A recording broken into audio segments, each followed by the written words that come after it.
It's something we do so often, we barely even think about it, flicking on our turn signal. But getting that tiny action wrong can have absolutely massive consequences. That little switch is one of the most powerful and, honestly, one of the most overlooked safety tools in your entire car. So let's break down how to use it right. So, why are we dedicating all this time to a blinking light? Well, it all starts with the absolutely staggering consequences of getting it wrong. The stakes for this simple, everyday habit are, believe it or not, incredibly high. Just let this number sink in for a second. 2 million. Studies show that's roughly how many car crashes are linked to drivers not using their turn signals or using them incorrectly every single year. That is a mind-blowing number of collisions that are, for the most part, completely preventable. I love this quote because it just nails it. It calls the turn signal the language of the road. See, it's not just a blinking light. It's the one thing that turns what could be total chaos into something predictable. And out there on the road, predictability means safety. So with that in mind, let's try to shift how we look at this, right? Let's stop thinking about it as just another rule you have to follow and start seeing it for what it really is, an actual conversation you're having with every other driver around you. Look, it is so easy to fall into that mindset on the left, just flicking a switch, checking a legal box, an action you do all by yourself. But the reality, the much safer reality, is what you see on the right. It's a vital conversation, it's a clear warning, it's how you become predictable, and it's an admission that we all share the responsibility for keeping each other safe. So let's define this thing properly. A turn signal is not just a light. It is your car's most essential tool for communication, period. Its entire job is to tell everyone else what you're about to do, creating that predictable environment that stops crashes before they can even start.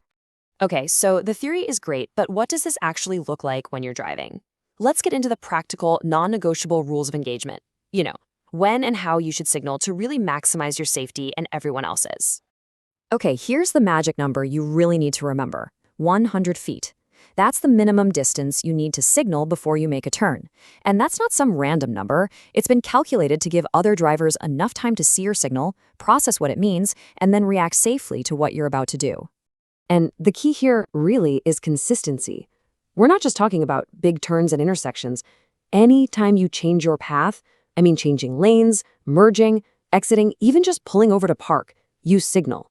You have to build that muscle memory. Because the one time you think, no one's around, that's exactly when a car or a cyclist pops up in your blind spot. All right, let's talk about roundabouts. I know, they can be a bit confusing, but the rules are actually pretty simple. You signal your general direction when you're approaching, right for the very first exit, left if you're going way around to the third exit or beyond. But here it is, the step almost everyone forgets. You always signal right just before you leave the roundabout. That's the signal that tells the person waiting that it's now safe for them to enter. It's so important. Okay, now for one of my favorite parts, myth busting. There are these common beliefs about using turn signals that are not just a little bit wrong, they are actively dangerous.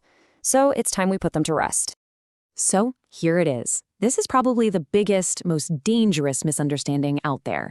We see it all the time, right? A driver flips on their blinker and just starts moving over, as if that gives them permission. But is that how it actually works? The answer is a huge, absolute no. I really can't say this enough. Your turn signal does not give you the right of way. All it does is state your intention. It's a request, not a demand. This quote just puts it perfectly. Your blinker is for communication, not a force field. Just because that little light is flashing, it doesn't create some invisible barrier around your car that protects you. You still have to do the work. Check your mirrors, look over your shoulder, and wait for a genuinely safe opening. Okay, here's another one. This seems to make sense, right? A little extra warning is always a good thing, so signaling earlier must be better. But can you actually signal too early? And the answer is a huge yes. You can signal too early, and it is really dangerous. Think about it. If you signal way before your turn and there are a couple of side streets or driveways in between, another driver might think you're turning sooner than you are. That confusion can cause them to pull out right in front of you. Not good. So what happens when the tech fails? Your blinker just stops working. Okay, before you panic, just listen, because your car is probably trying to tell you exactly what's wrong. Yep, that blinking light is like a secret code. If you hear that super fast clicking, What they call a hyperflash, that's your car screaming, hey, a bulb is burned out on this side. If it's blinking really slow or not at all, you might be looking at a fuse. And if the light just stays on solid, that could be a relay problem. It's like a built-in diagnostic tool. But what if your light goes out while you're driving? You need a backup plan, and this is it. Every driver needs to have these memorized, no excuses. It's simple. Left arm straight out for a left turn. Left arm bent up at a 90-degree angle for a right turn. And left arm bent down to signal you're stopping or slowing. This is the universal backup plan that could literally save your life. Okay, so as we start to pull all this together, it really boils down to one simple, powerful equation. If you only remember one thing from all this, make it this. Predictability equals safety. When you communicate clearly, you become predictable, and predictable drivers are safe drivers. At the end of the day, this isn't just about following some rule to avoid a ticket. It's about mastering a simple form of communication that cuts through the noise and creates this ripple effect of safety for every single person you share the road with. And that kind of leaves us with a final question to chew on, doesn't it? When you realize just how much risk you can get rid of with this one tiny, consistent habit, it really makes you think.